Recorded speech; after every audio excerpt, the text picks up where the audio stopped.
Binge Movies, the revolutionary force in movie reviews.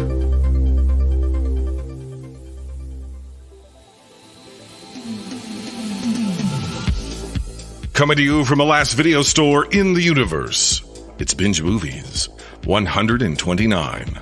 I'm Jason. This is the show that ranks and eliminates movies to determine which ones are most worthy of preservation for all time, even beyond the end times.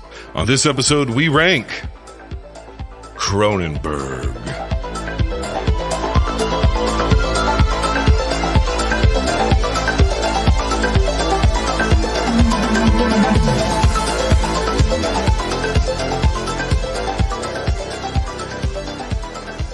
$129 episodes, a great many conversations about film later. Most of the longest and most downloaded conversations with none other than the man across the screen from me, a man in the autumn of his years, as I am in the summer of mine.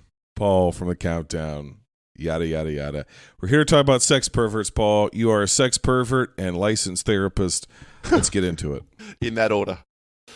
In that exact order. Yes, thanks for having me back, Jason. It feels like it's been a long time since we've shared the mic. Maybe that's because last time was about 13 hours of raw audio that you had to distill down into a palatable 3.25 hours, give or take. Yeah. I think what it really is you just got to the point of complaining so much about the length of the binges that I just said, I got to lay off this guy. You know. Well, if you got a golden goose, you don't want to work it too hard, right?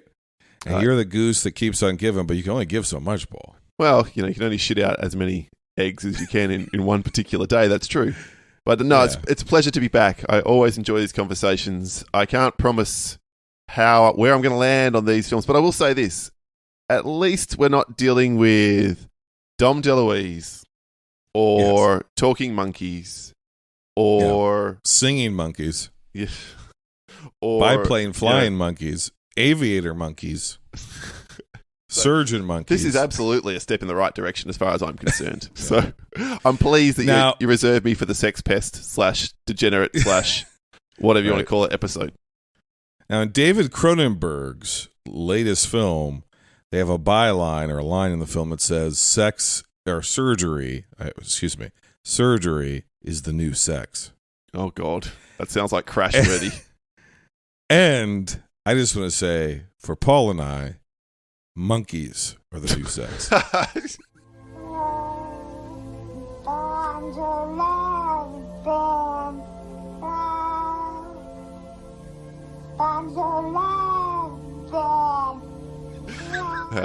The views of Jason and the Binge Movies podcast do not review the views of Paul or the Countdown Movie and TV Reviews podcast. And Dom DeLuise is the old sex. Sure. Can you Cushion for the pushing, Paul. It's a man who's filled out in all the right places. Whatever floats your boat. And that line, there's your byline for this entire episode. Whatever floats your boat. Whatever floats your boat, yeah. Which in the case of David Cronenberg, who we're going to be ranking and doing a little bit of a career retrospective of sorts on, what floats his boat is flesh. How many times in this episode will we say, old flesh, new flesh, flesh? You don't know anything about the flesh. The flesh, Paul. Really, we should both be doing this in person, naked, at a small table across from each other, staring deeply into each other's eyes to get the tone of what it's like to be in a David Cronenberg movie marathon. And then one of us should start rotting. Yeah, whilst the other person has a finger stuck into some orifice or other of the other. So. That's right. That's right.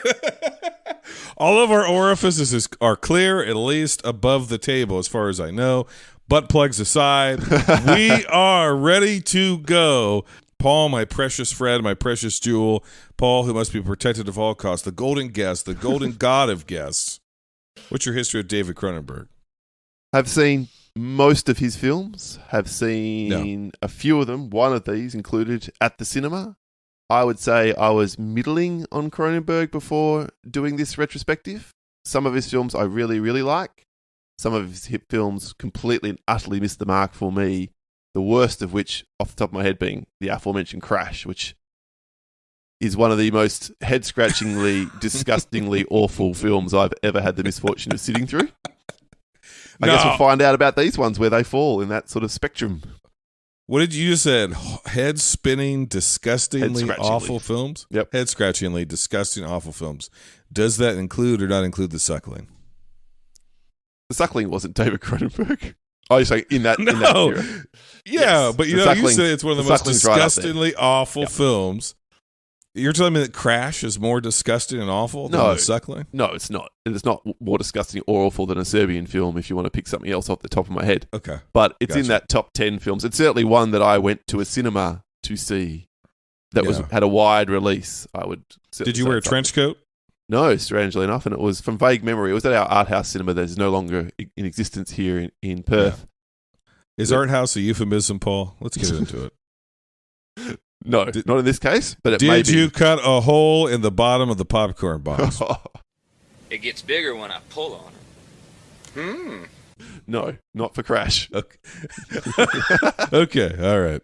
We should probably go on record at this early point in saying, in that whatever floats your boat comes with no judgment. If that's your thing, that's your thing. As long as it's safe, sane, and consensual, knock yourself out.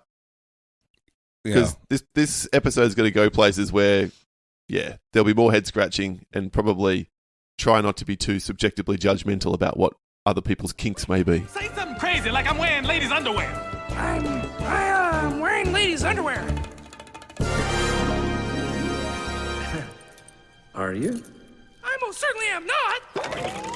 It looks like you most certainly am all. I am not. What kind? It's a thong. Ow! They're briefs. Are not. Are too. Are not. Are too. All right, here we go. Is David Cronenberg, serious question, is he a kink filmmaker?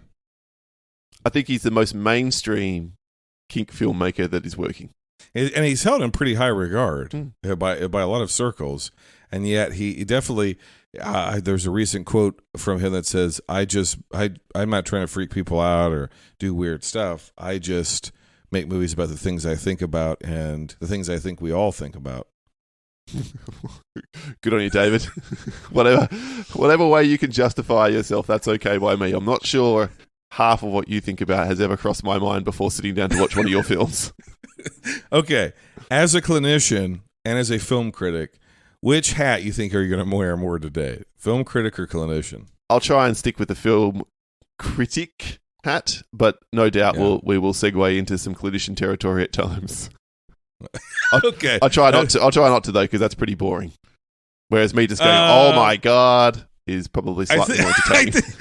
I think in some cases, though, Paul, we might need some of that expertise to help decipher what is going on here with this man. Because there is as all jokes aside, does seem to be a reoccurring theme about the body, which he only simply refers to as the flesh. Because David Cronenberg is not just a director, which he of course is, but he's also a screenwriter, and he has written most of his own films, if not all of them. And so you can't say, well, he's a weird filmmaker, but this isn't. He is a true auteur. Yes. And he has a very distinct set of things on his mind, and he works them through all of his movies, regardless of what the box says those movies are about. I think that, I'll make this word up, auteurism, in his case, though, is thematically rather than visually or technically represented, because these films look very different across the spectrum. And I realize we're covering somewhere in the order of 23 years or so, or something along those lines. Of his career. So of course he's going to evolve and change, but eXistenz versus Shivers, I wouldn't have thought, other than thematically, they were made by the same filmmaker, and obviously everything in between. The only reoccurring thing that I could really pinpoint is his movies tend to sound the same as far as and we'll get into it specifically with some of these, as far as the cadence of some of the dialogue, some of the dryness, almost the sterile nature of which, in particular, his protagonists sort of speak. They're all sort of vague, neutral characters. Long, meandering shots. He doesn't cut very frequently. He just puts something usually horrific, if not physically repulsive, psychologically horrific, in the center of the frame, and then just sits on it. Long tracking shots, but not a lot of flourish. He's not a fancy No. filmmaker in the traditional sense. And his pacing is pretty deliberate, which some people might find to be boring or too overlong in some cases, which I'm sure is a criticism will come up from you of some of these movies. We get it, just get to the point. But yeah, you're right. He is a unique filmmaker in that he has found a way to work themes more so than a particular aesthetic throughout all of his work. So let's jump back in time. Let's start at the very beginning. Perhaps, in some sense, Cronenberg at his most sexually perverse. Let's start with 1975's Shivers, which currently has an 88% on Rotten Tomatoes. On this island, in this building, through this door, down this hallway, lies the most frightening experience of your life. Prepare yourself for They Came From Within. What are they? Raging demons that must be exorcised, bloodthirsty creatures that must be killed, or incarnations of absolute evil. They came from within. They possess men, women, and children, and drive them to acts of unbelievable horror. No one is safe from them. No power on earth can stop them. The only escape is death. They came from within. If this picture doesn't make you scream and squirm, you'd better see a psychiatrist. Quick. Rated R. Shivers was written and directed by David Cronenberg, as all these films were. It was produced by Ivan Reitman, of all people. Who's a genius. It was released September 26, 1975 in San Antonio, Texas, and October 10th, 1975 in Montreal, on a budget of 179,000 Canadian dollars. I don't know if those are loons or tunes.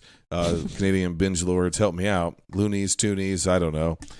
It made 1 million Canadian dollars. Venereal orgy-inducing parasites spread through an enclosed luxury community thanks to a mad scientist and his teen sex abuse victim. Yeah, shitty attempt at a David Cronenberg version of a zombie film. You say shitty? Yeah, I hate this movie. This is terrible. The shooting title for this movie was The Orgy of the Bloodsuckers. And then it was released as They Came From Within and The Parasite Murders in various markets. And my first question right off the bat is this a zombie movie? And you've already answered that. You say it is a zombie movie. By the end of the shitty film. one. Yep. All the criticisms that you could level at David Cronenberg, as far as I'm concerned, this film is the visual, or if you want to call it, the cinematic equivalent or representation of them all. It's too long. It's completely nonsensical. Characters do stupid things for no apparent reason whatsoever other than to further the plot. It does eventually make sense, so what's happening does come to light, but to get there, particularly, as you say, the main protagonist and some of the people before they're infected, it is just daft how stupid that they are throughout this film. And it ends with some of the most idiotic versions of I know Romero made Dawn of the Dead after this, but it's almost like he watched Shivers and went, I can do that final scene infinitely better than this idiot here. So who's riffing off Night of the Living Dead as far as I'm concerned. I did not like this film at all. There's nothing redeemable about it as far as I'm concerned.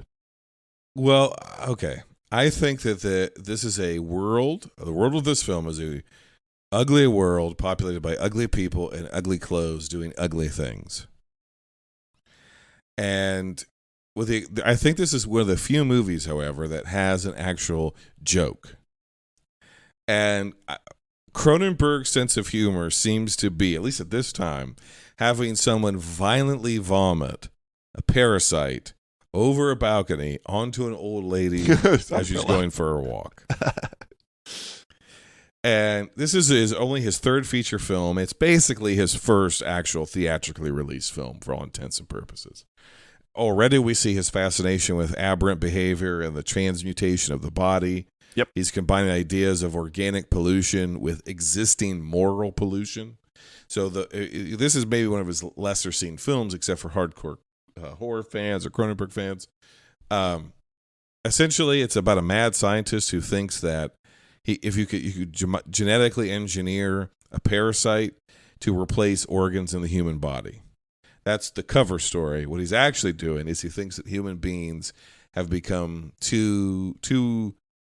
become overthinkers, and that's destroying the world, that we need to give back into our animalistic hedonism. And he's created a parasite that essentially makes a human being a incubator for sex-starved parasites that turn you into sex zombies. Rape zombies, really, is what it is, right? Yep. Yeah. This film is gross through and through. And the way that he does that is by installing these sex parasites into an underage schoolgirl. Well, okay, one of the things that made me very Who uncomfortable... then is fucking many old men in this luxury enclosed community, and all of whom get the parasite, because this parasite is not only a parasite, it's almost like an STI or STD or venereal disease. Yep. It's a mutating STI, basically. But this parasite seems to behave by its own rules depending on whatever the scene calls for it to do. That is true. Yes. So in one scene, it has to be vomited from one mouth to another. That's how it goes from host to host. You know, you got to ingest it. In another scene, it can writhe around on its own, climb up a walking stick or a Zimmer frame, and grab an old lady's arm and bite her arm, and that's how it gets in. Like, what is this thing? Which way? Where does it go? Be consistent with what you're presenting here, Cronenberg, and that really annoyed the shit out of me. And then why? He has to have done this just to be provocative. That opening scene where this old man is attacking this and strangling this schoolgirl who's not calling out for help or is just sort of writhing around. She's wearing a school uniform and she looks 14, if I'm being generous. Yes. Later in the film, I caught a radio broadcast saying she was 19 years old. Why is she running around in a school uniform when she's 19 years old? No, that didn't make any sense. No, she's like in a Catholic schoolgirl uniform. Yeah. She wouldn't be wearing that at college. Yeah, and that's what I was trying to get. I'm scratching my head, going, "What's he?" It's clearly just designed to make you uncomfortable, and then these lecherous other old dudes in this, high-profile, rich, what do you want to call it, apartment complex, are bragging to the doctor. An enclosed community where like everything you need is in this luxury complex. So if you have a store, you have a gym, you've got anything you'd ever want is inside this luxury condo tower, basically. Yeah. So on an island. So where this is happening in an island outside of Toronto or Montreal or something like that. Yeah. So they're closed off from the rest of society, and the main protagonist is it's almost like a cruise ship, but it's a in-house doctor apartment complex. Yeah. So he's an in-house doctor and the nurse, and they're the ones that kind of end up becoming the protagonist. But the main guy, the doctor, is Dr. St. Luke, I think is his name, right? Yeah, Dr. St. Luke is the most nonchalant, lackadaisical guy. He just responds to stuff. He responds to sex STI slugs that infest bodies and come burbling out of vomit and shit and cum. He responds to all of this as if it's just, or as the French would say, le cum. He just responds to all of it as it's nothing. That is just cut on the forearm. That somebody's knocked at the door to mow your lawn. He's like, oh yeah, okay, all right, it's Tuesday. Go ahead and mow my grass. Come get the check afterwards. But that's how he is the whole time. As by the end of this, hundreds of people are becoming just a mob of rapists, old ladies, children. There are child rapists, and presumably the little girl in the elevator was raped or something. And I did find that haunting. I did find that part chilling. The little girl. That was certainly a callback to Night of the Living Dead. It's just it's a twist on the little girl in the basement. Yes. And instead, this little girl is essentially cornered by a sex lunatic. Mm-hmm. Here's what I think, okay. There is a little nod to the fact that the crazy doctor who created all of this basically was a sexual deviant. And so he created this thing to make people like him because he was a sex pervert. He was, but they are, here's the thing. Yeah. His partner, who is a former teacher, or they're both former professors of Dr. St. Luke, neither one of them, or at least the surviving one, he doesn't condemn the mad scientist nearly enough. He's like, I told him it was wrong and it had gone on for too long. And it's like, but it's still played very nonchalant. Oh yeah, Dr. St. Luke's like, oh yeah. Yeah.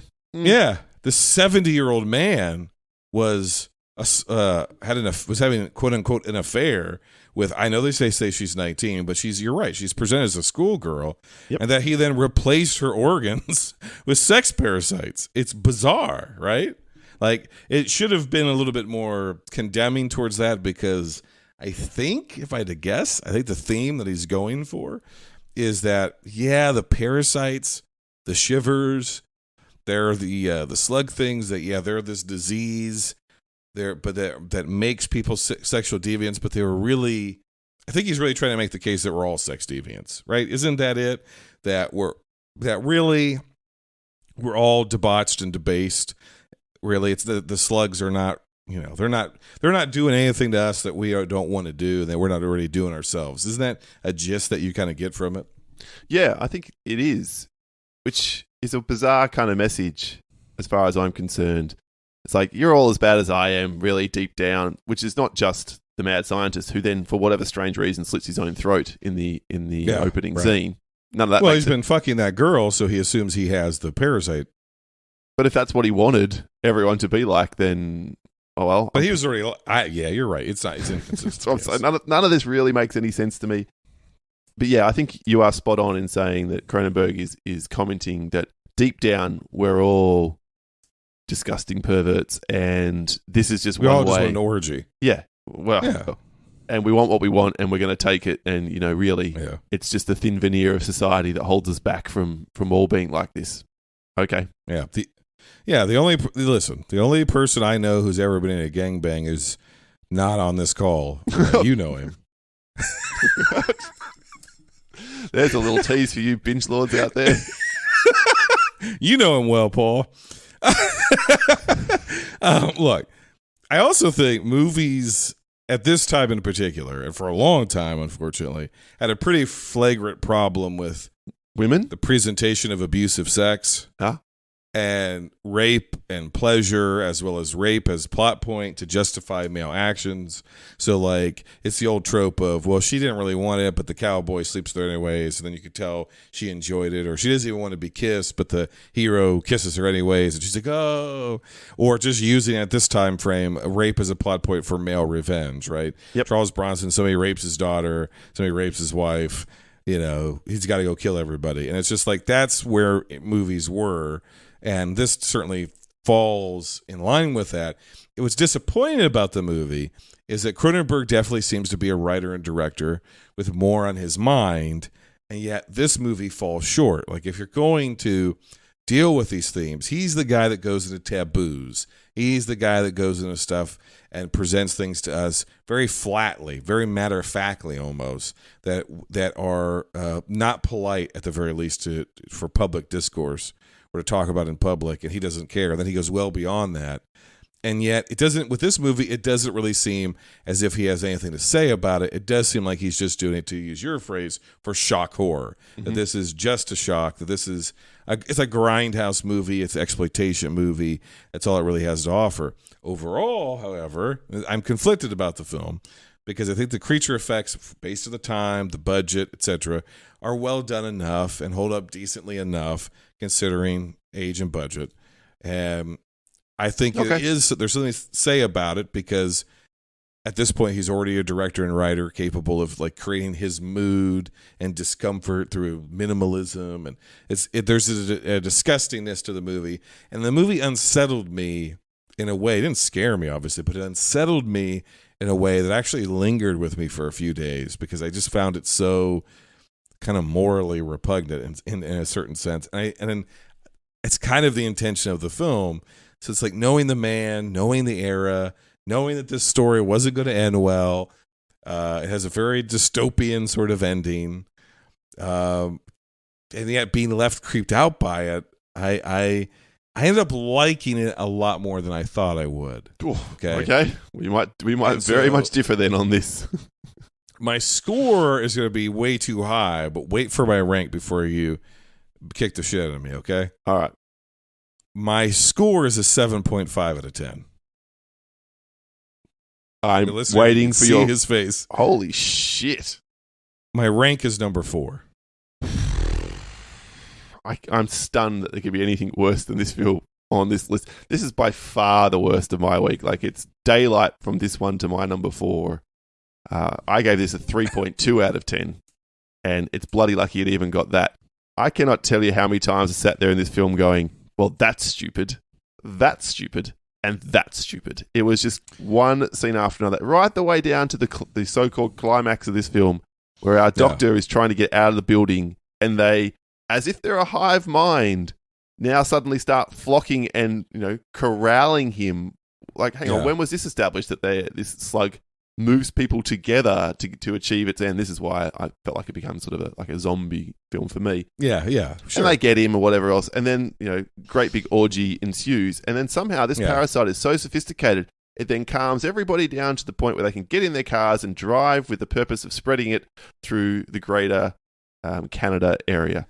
Like, that's so dumb. It's only the point. The only point here is that, evil / if you want to call it that, biology wins. We're all this way. Dumb. I hated it. I hated the way women were treated in this film. Not just in terms of, I know it's 75, but there's a point where this doctor, who is one of the worst actors that has. There's a reason you never saw him in anything ever again, as far as I know. Anyway, I think there's a worse actor. There is a worse actor coming in another film. I will agree with you. Yes, but he's terrible. His beautiful colleague, partner, nurse, you don't even realize that they're partners at this point, when she's literally throwing herself at him while he's on the phone, and his expression doesn't even change while he's talking to the doctor. Then she's gorgeous. She begs him to be able to go and cook a meal for him. He's like, no, I'll be pretty up. All right, then, if you must, I'll allow you to serve me. I know it's a time and place thing, but it was just icky. The businessman, the arsehole businessman, who may not have been an arsehole before he got a parasite in him, his journey with the parasite is completely different to everybody else in the film. Okay, that's where I was going to go next. What are we to make of the fact that, he was cheating on his wife. That's true. He was, because that's how he got the parasite. 2, we saw him kind of be an asshole to her. So I think we're meant to assume that he was just kind of a piece of shit. Yep, that's fair. Based on those 2 things. I forgot about the fact that he slept with the schoolgirl to get this. Yep. Yeah, but number 3, what are we to make of? You're right. Everybody else seems to be kind of like they're taken over by this. They become zombies and sex zombies, rape zombies. And this guy just starts like rotting. Yep.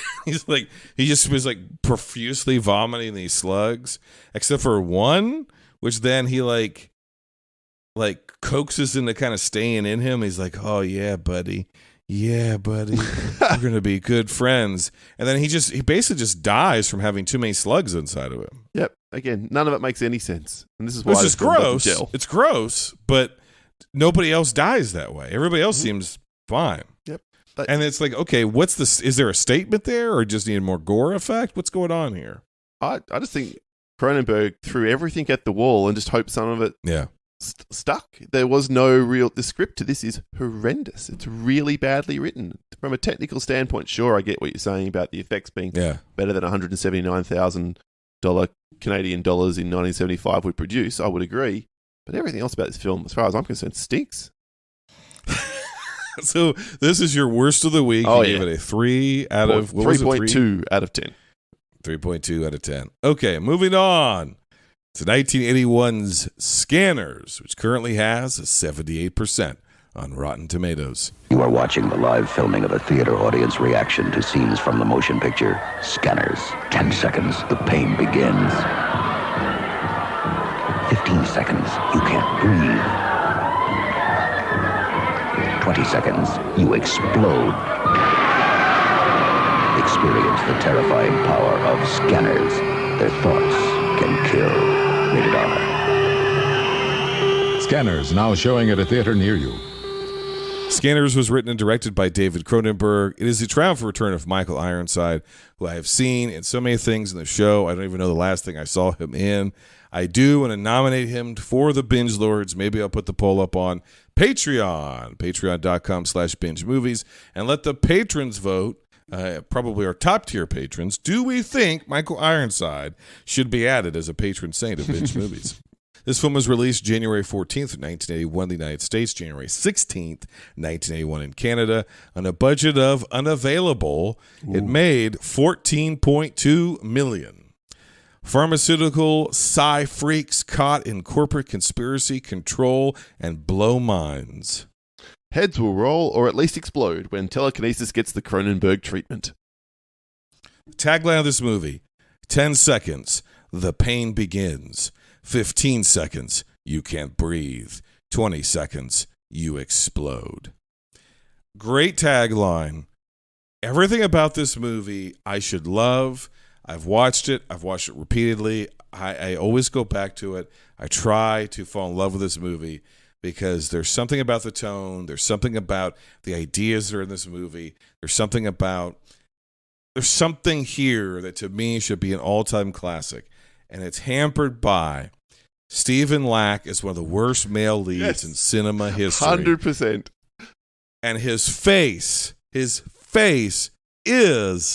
the uncanny valley. When people talk about the uncanny valley, they mean this man's real flesh face. I don't understand it. I don't know if it's lack of talent, lack of charisma, lack of reading comprehension, lack of emotion. Yes. I think he is one of the worst actors I've ever seen. And he almost single-handedly sinks this movie. Look, you've just stolen all my thunder. Honestly, on paper, and indeed the way this film opens and the setup in the first 30, 40 minutes before really... all the ideas. It's brilliant. I love the way that this film is consistent. This film is... The script is sharp as from really moment one all the way through the... Okay, the very, very last bit I have a slight problem with, but still, that's okay. It kind of works within the world. But... yeah. And this would have been my favourite film, I think, without him. Had we had an actual well-cast, good actor... Maybe if we even flip the roles around and somehow Michael Ironside is so good in this movie next to this guy, you can see how he went. Yeah, you can see how he went on to have a 40-year career after this. Yeah, I never saw this guy in another film either, and it's pretty obvious why. He was obviously told to have no emotion in this performance, but oh my god, he's awful. He's a vacuum for all the other great shit that's happening on screen. You know, there is a plot point about the fact that, like, you know, without the certain medication, he went psychotic and he's a derelict and they put him on meds and it puts him in control. And so the idea is like maybe some of this is the medication but he's not on that medication anymore. But it's so fucking bad. As I was watching this movie, and again, I've seen this, I don't know, more than half a dozen times. It's something I go back to repeatedly to revisit because I'm like, I know people who love this movie and swear by it. And I'm like, beyond the head blow up scene, of course, which everybody knows and is epic and is one of the best head explosions ever. Yeah. We all know that. But the actual story, the plot, the ideas, there's so much good stuff in here that I was like, this should have been, Paul, the Matrix of the 80s. Nice. This movie is so far ahead of its time. He hacks a fucking computer with his mind over the phone. There's so many there's so many ideas here that have been picked up and have been carried on intentionally or unintentionally, and things like Ghost in the Shell, things like there's a lot of anime. And I don't know if they picked up this film at all, or if it made any impression, or if it's just parallel thinking. But there's ideas that obviously the Wachowskis lifted from this movie. There's this weird sci-fi yet grounded yet strange tone that he does try to recapture in a couple of these other movies.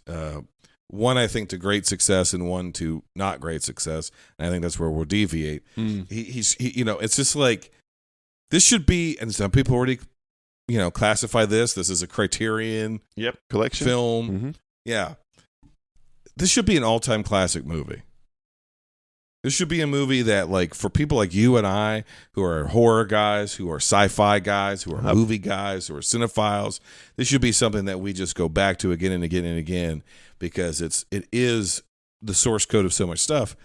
And I just don't feel that way about it, because there's just something that doesn't... The movie is like firing in all cylinders. lead aside, the lead character aside, the movie's firing in all cylinders and it's working, it's building towards something, and then it just kind of starts, but it starts lurching by its end, and it's just it loses its momentum. It absolutely loses its momentum to the point that clash of psychic abilities between the two of them, bladder effects aside, which are always fucking creepy to me and highly effective. Bladder effects aside, it's kind of, this movie's sort of anticlimactic in a way. Yeah, I agree. And it just loses itself. It's pretty boring and not great podcasting just to effectively say I sign off on everything you just said. Well, the movie's pretty boring in the middle. I think it's not so much the middle for me. It is that last act. It's when it's meant to be peaking, when he goes out into the world. Yep. I think the Dr. Ruth, is it? Patrick McGowan's really good in this movie. Oh, very good. I think he's great. And again, every scene he's in, it just contrasts how good of an actor he is versus Stephen, whatever his name is, in the lead role. Yeah.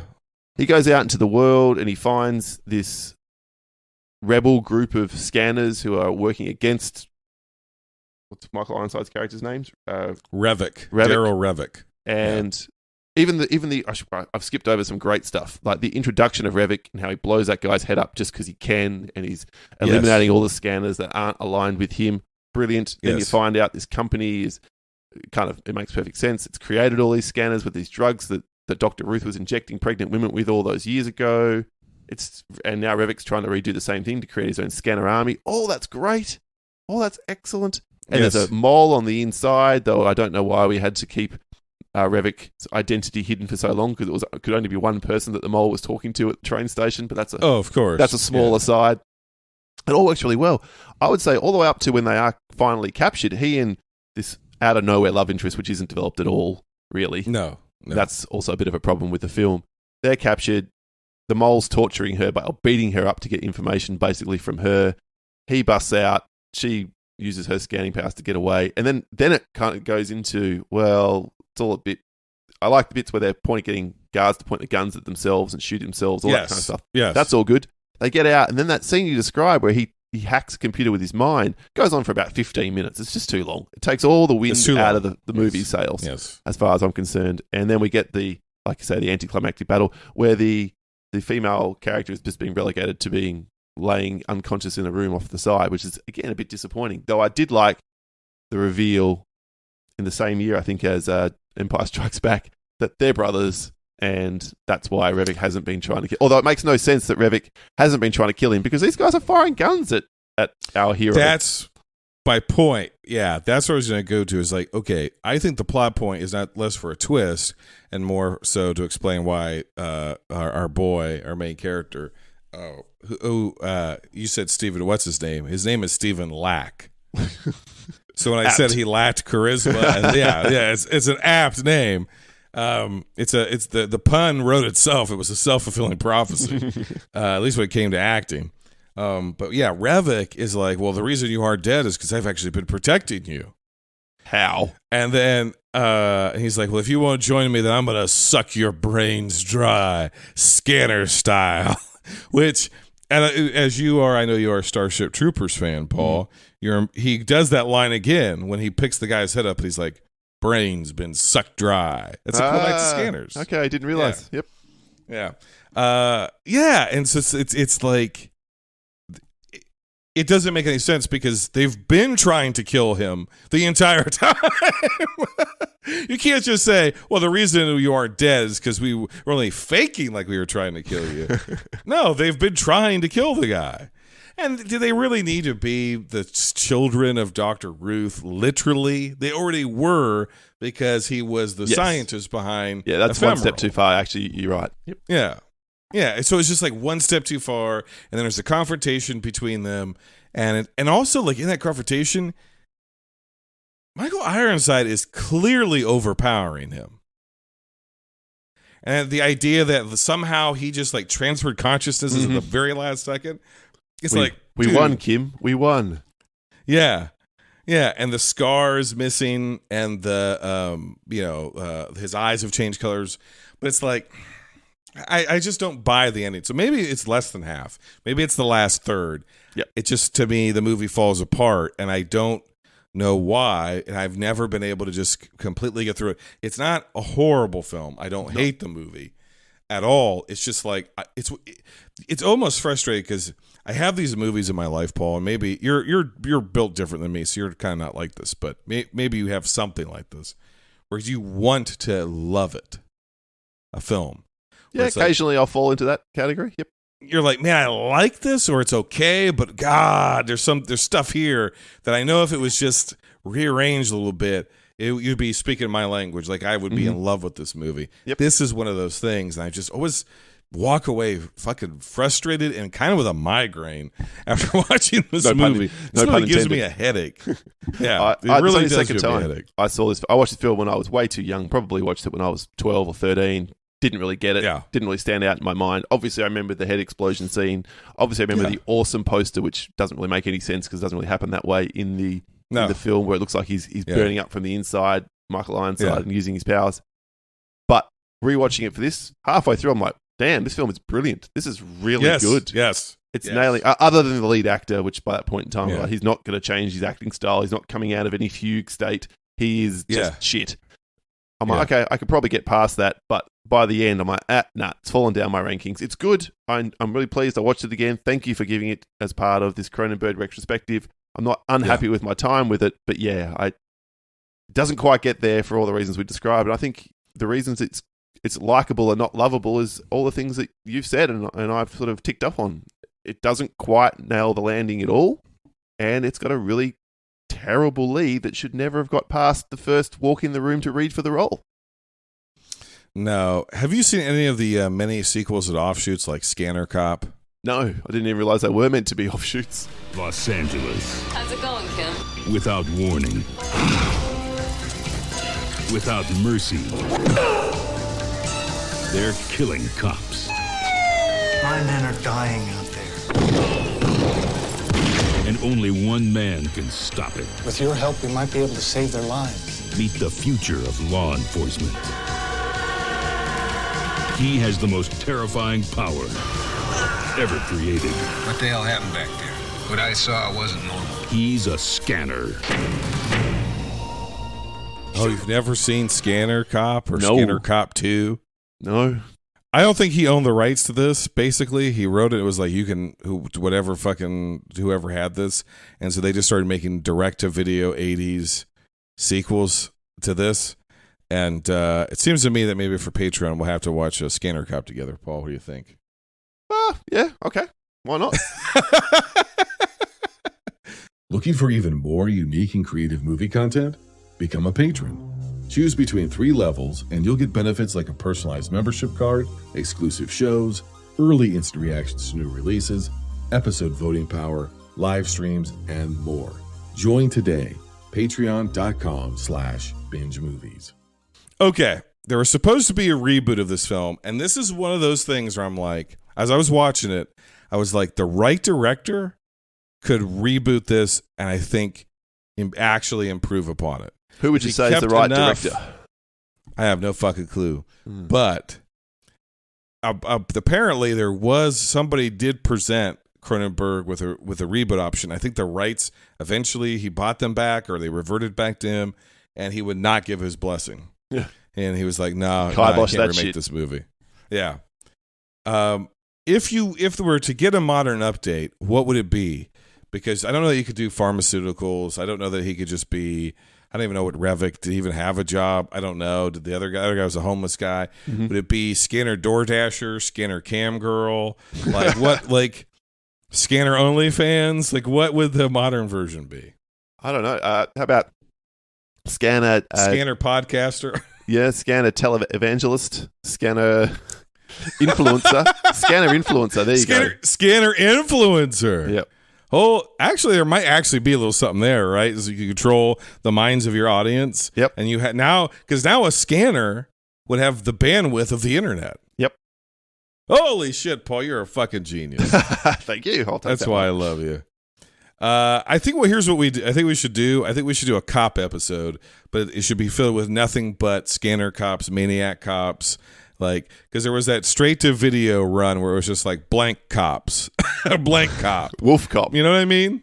Yeah, Wolf Cop. But yeah, not that. That's like, I'm talking about the real stuff that's kind of parody.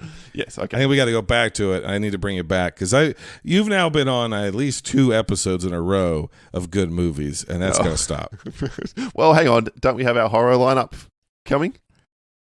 We do. Yeah, so... But those are good movies, aren't they, Paul? Well, depends if you like those kinds of films.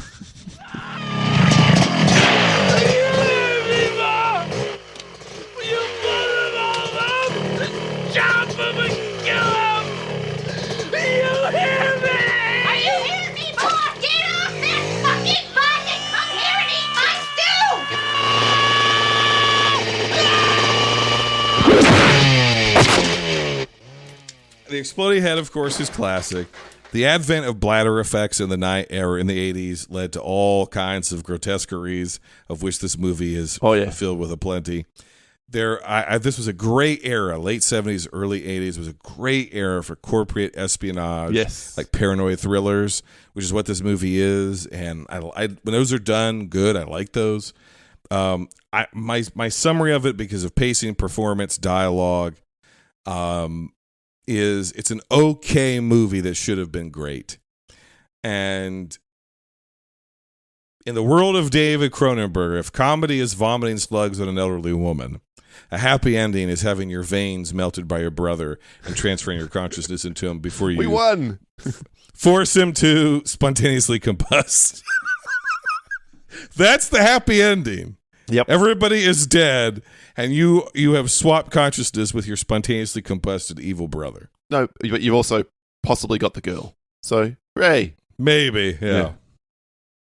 I give this one a 7.9 out of 10, and it is my number 3 for the week. It started off a lot higher and just found itself in the middle. How about you, Paul? Yeah, look, interesting. I think once we established that unless it's something like Basic Instinct, where you mark much easier than I do, I'm going with 6.7 out of 10. It is also my 3rd best film of the week. So okay, yes. Basic Instinct is shit to listen to Paul. Vaginas aside, no matter whose they are, Jason couldn't be more wrong on the wrongest day of his wrong life.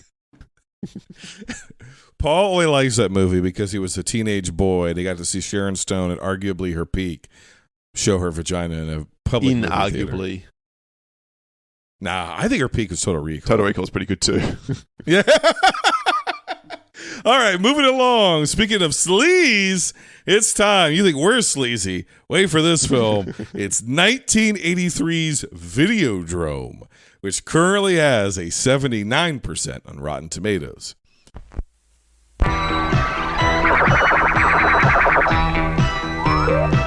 Max Wren is a victim. I woke up with a headache. He has been exposed to Videodrome. I've been hallucinating for a while, ever since... What? Since I first saw Videodrome. Please, come to me now. Come to Nikki. And Max Wren can do nothing to stop it. Long live the new Flash. It will shatter your reality. Videodrome, starring Deborah Harry and James Woods. A shocking new vision from the creator of Scanners. Film, of course, written and directed by David Cronenberg. It was released February 4th, just in time for Valentine's Day, folks. 1983. Can you imagine a date night at Videodrome? Jeez. On a budget of $5.9 million. It only made $2.1 million at the worldwide box office. UHF station producer buys more than his body bargained for, thanks to a snuff transmission from hell. Soft porn producer gets hard for high-level tech of the 1983 variety.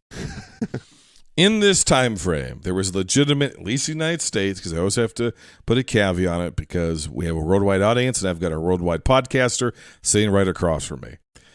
There was this underlying fear of TV consumption and content consumption as cable access grew across America. Americans were now starting to spend record amount of time in front of television, and there was all of this pearl clutching of what is this going to do to us as a society. And because it was cable, the TV had less restriction on it than ever before. So a lot of the over-the-air network standards and practices didn't apply on basic cable and certainly not on paid cable like HBO and so forth. And so now all of a sudden there's more sex and violence on TV, basically. And I think this movie is it is Shivers 2.0 mixed with that fear that is in Scanners, but rather than it being pharmaceuticals, which was also a thing back then and it's obviously still is today, just see the amount of people who don't trust vaccines. Rather than pharmaceuticals, it was television. And so I think he's regurgitating, but I don't mean that even in a pejorative way. He's refining his ideas that we've already seen from him, even on this binge. And when Dr. Brian Oblivion says, soon all of us will have TV names, he was right. It's just they weren't TV names. They were handles for social media, or even before that, chat rooms. They were internet names, email addresses. And so the movie is prescient in a lot of ways. It just assumed, of course, it was all going to be in the VHS era. But I think the movie is actually much more prescient about the internet than it was about television. I think it's one iteration too soon.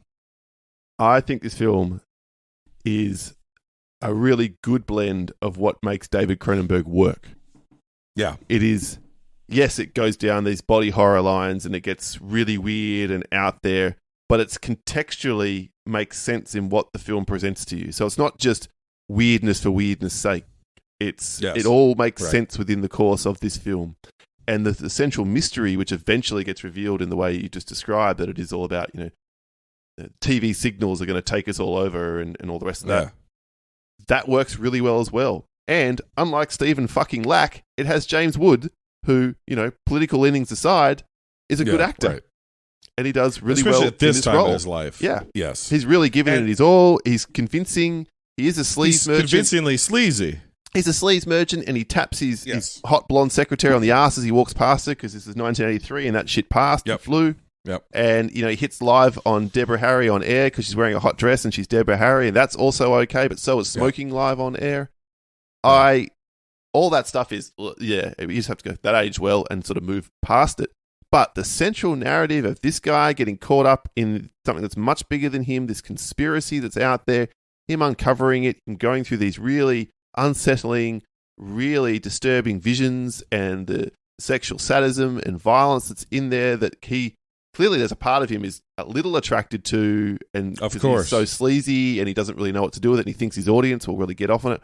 I think all this blends together in this really interesting and engaging kind of way. And this film, I think it holds up. I think it holds up much better than I was anticipating. Another Criterion Collection film, by the way. Yeah. So you've seen it before? I did watch it again when I was way too young and thought too weird. Yeah. And I vaguely remember probably not even staying in the room to watch it. It was just maybe uncomfortable. Could probably watch it as a teenager. It's like, what am I doing here? If someone sees me watching this, I'm in trouble. But rewatching it now, I was like, wow, this thing hangs together so much better and is so interesting. From really, once I worked out he was what he was, and I wasn't sure if he was a porn producer or what he was until he runs a soft porn cable network. Once I had that down, this film flies for me. Our present context is we live in a world where we have instantaneous, unfettered, free access to beyond hardcore pornography. Correct. Yep. So it doesn't seem, when there's Pornhub and SpankTube and RedTube and Jizzmaster and whatever the fuck else, it doesn't seem all that scandalous that he's like showing people's nipples on TV or people getting spanked or something is going to be so. But the idea here is that he runs basically a very localized UHF, think Weird Al TV station, and out of but don't sell me Weird Al. It's the same kind of thing of a UHF station, which was not traditional broadcast. It was on a different frequency than traditional broadcast TV in the States. And did you guys even have UHF? I don't know, to tell you the truth. You had to switch your TV over to UHF to get those channels. Yeah, exactly. But I don't think there was anything on there from memory. I could be wrong. Sorry, other elder binge lords from Australian era past. Yeah. So the idea is like he's just like this. He's the lowest of the low in the television business, and he's trying to find anything he can to attract he's attracted an audience of like freaks, basically.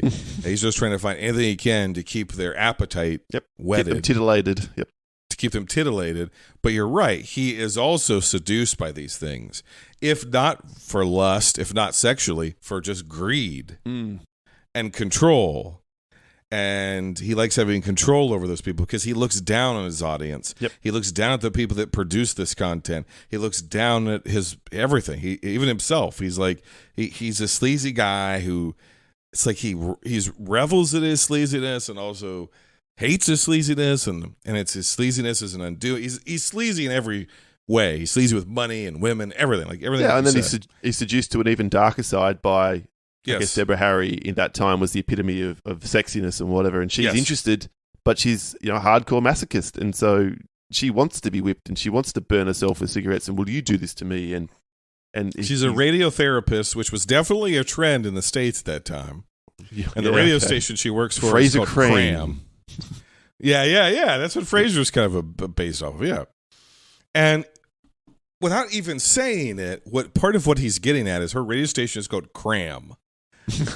And CRAM, Cram, and they don't even ever say Cram. They're like, you're listening to CRAM. It's all it is supposed to be a talk therapy radio station. Those existed. Wow. And TV talk shows in the United States were very much sort of like this. And the whole point was to get people on and in a very non-therapeutic environment, have them have these extremely deep catharses on air for public consumption.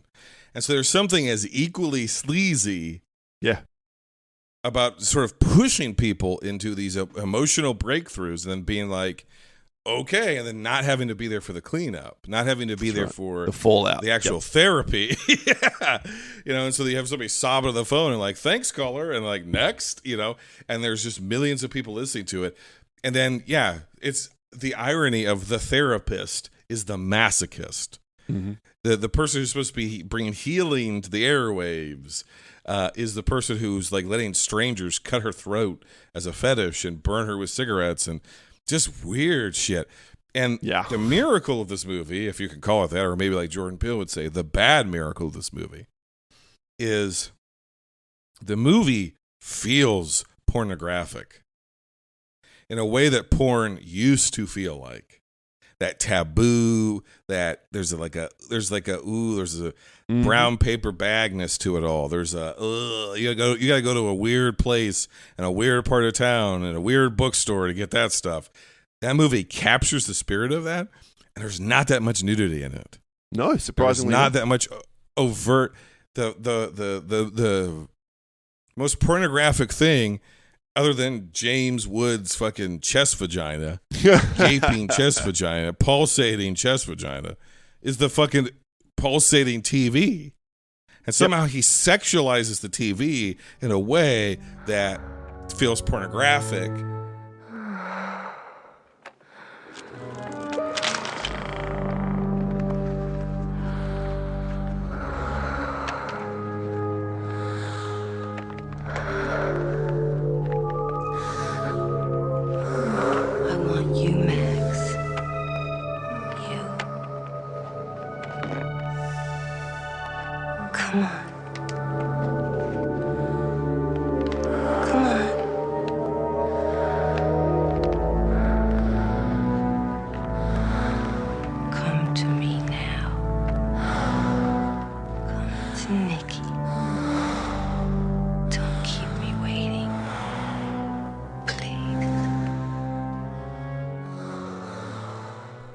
And it's like this. I'm with. This is the movie where it's like, okay, this guy's ideas and his art house tendencies and his proclivities, or at least what he thinks our proclivities are, either way, are all kind of coming together, right? That's what I was saying. Yeah, this is the perfect blend, I think, of what Cronenberg wants to do versus what I guess people might appreciate is the wrong word, but it kind of hits the right note because he is being judgmental. He is saying this is gross and negative, and there is this whole I can't think of a better word than judgment over all the proceedings in this movie. He's not saying this is okay.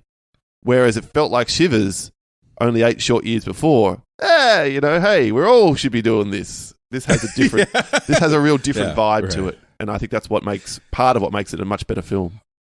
It's what he's basically getting at is all media is pornographic in the truest sense of the term. Not sexually pornographic, but it's emotionally pornographic. It's mentally pornographic. All media is this sort of debased, stripping, faux intimacy. It's just all about getting off. Listeners get off hearing people talk about being molested as a kid on the radio. You're getting off on that. And you're right. There is a tone of judgment where Cronenberg is like, hey, you listen to that talk radio. You're just as sick as Nikki is. You're just as sick as Nikki Brand. Of course, the fetishist is a Brand, Nikki Brand. But you're just as sick as her. You're just as sick as James Woods. And also, I'm shoveling out all this sick shit in this movie. And you don't want to look, but you're looking.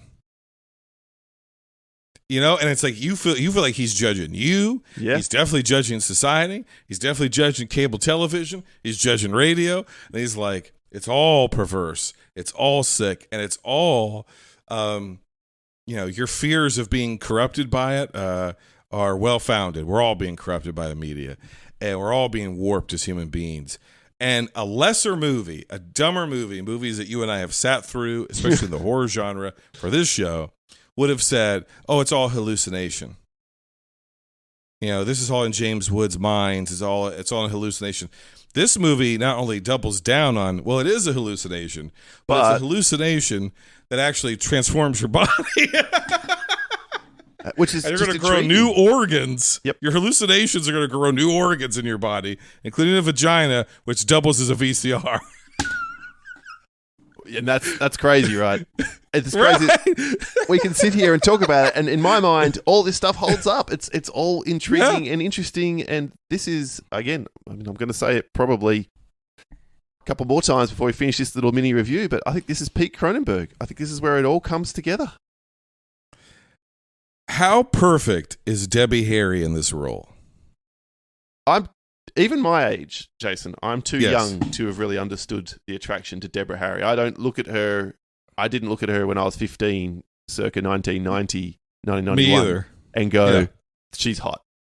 But in this film, I think she's presented as the absolute. This is the woman that everyone would fall over themselves for if they were attracted to. And who's dangerous. Yes. And was this her first film role? I think it might be, yes. And what a brave decision.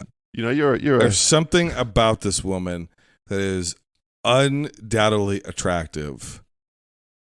Here's what it is. It's not attraction, it's seduction. Yep. She has a seducing presence just by being in the room, because she is the only person in this film at the very beginning when they're doing the three-way interview on the set of the talk show. She's the only one who actually disavows the whole thing. And she's like, to me, it's all overstimulation. We're overstimulated people in overstimulated times. And then he calls her out about the red dress, and she's like, well, I'm no different than anybody else. But she's the only one who actually recognizes that, oh no, there's something wrong with all of this.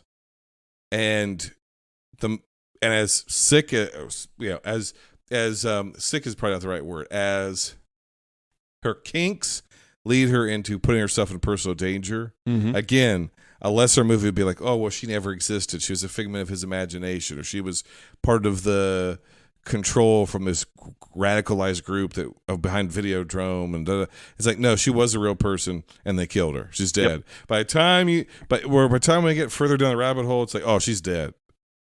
Yeah, all these images you've been seeing of her, it's not her. They killed her as soon as she went to Pittsburgh. She's been dead, and you're like, holy shit! Really Brian Oblivion, dead. The only part of him that exists anymore is tens of thousands of videotapes. That's it. Which is also an interesting idea too, that the film plays. Yes, well, it is. I think. Yeah. And then the way it ends, where it's like it ends essentially with his own suicide, because the TV commits suicide, which is him, and long live the new flesh, death to Videodrome, who blows his brains out. There's the word. Yeah. Flesh. he gets reprogrammed by we took one tape out, we put there the handgun, which is literally a handgun. Yep. Like, it's just, it shouldn't work. It shouldn't make any sense. It barely makes any sense. The impression this movie gives to you is this world is a shithole. The world is a shithole. And just undulating, throbbing VHS tapes and TVs and sexual temptation and masochism and perversion. And it's great. It's a 7.95 out of 10. It's my number 2 for the week. Ooh, okay. Well, almost my number 1. I have one question. One question for you. And my assumption watching this film, or my interpretation, that's all it is, not assumptions, interpretation, sure, is that all the crazy shit, the undulating TV, the expanding TV, the vagina in his chest from which he gets tapes put in and he pulls guns out of and all that kind of stuff, that's all the signal into his brain. And it's the signal that's coming out of Videodrome that's programming to kill people and do what they're... Yeah. Mm-hmm. So that's... Maybe I'm being too realistic in that. Maybe that shit really is actually happening. He really does have the bolts from the gun into his hand and he can't get rid of it.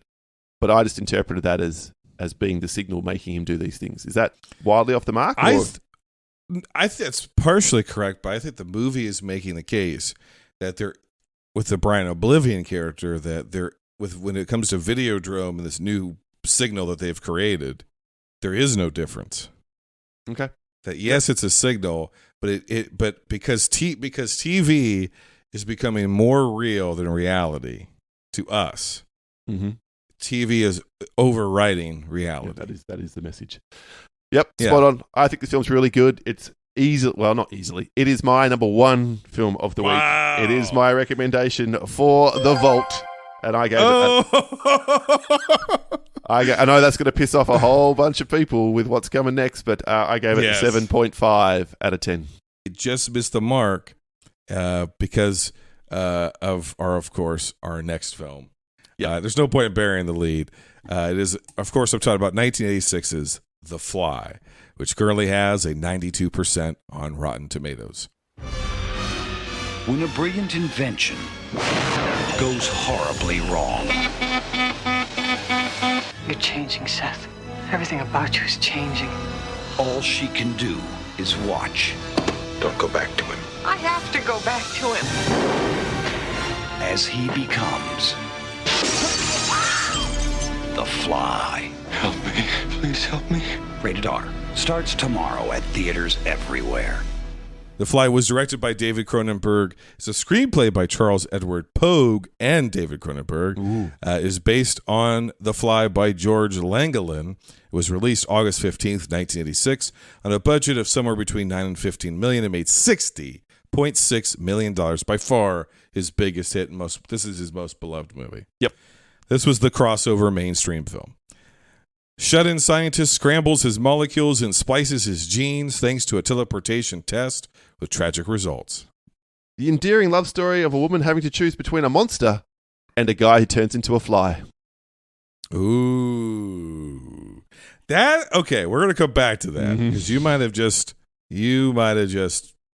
answered one of my questions. This movie won the Academy Award for Best Makeup, which is the only nomination and win Cronenberg has ever gotten. Really? That's Academy interesting. Award. Yes, okay. Correct. Yep. Goldblum is the first attractive man to ever appear in a David Cronenberg film. I mean, James Woods wasn't a bad-looking fellow, was he? James Woods, even if he was decent-looking, just dripped so much sleaze, and it's just like it's just a massive turnoff. Jeff Goldblum is a pretty man, and he was pretty at this time in his life. He was not just handsome; he was pretty. I think he's a weird-looking dude who is so charming. The charm overcomes the weirdness. No, I think he is distinct looking, but I think he is highly, highly physically attractive. Well, clearly the world agrees with you. So, and I think that this is him maybe at his most attractive. Jurassic Park. Yeah, probably Jurassic Park. But Jeff Goldblum at his prettiest, Cronenberg finally gets a pretty male lead, And this is what he does to him. This is what he does to him. And there's something, listen, Paul, I'm not just being silly. There's something to that. He has casted uggos in everything else that he's made up to this point. The first one, it's about the absolute, the genes of a human being being torn asunder by the genetic code of a housefly and mutated into one of the most horrific Stan Winston creations ever. He's like, give me a pretty male lead. Give me Jeff Goldblum. Yeah. Again, it's all about the flesh with him. Maybe Cronenberg's a bit insecure in his own skin. Is that what you're saying? In his own skin. He wants to rip his own skin off. I don't know.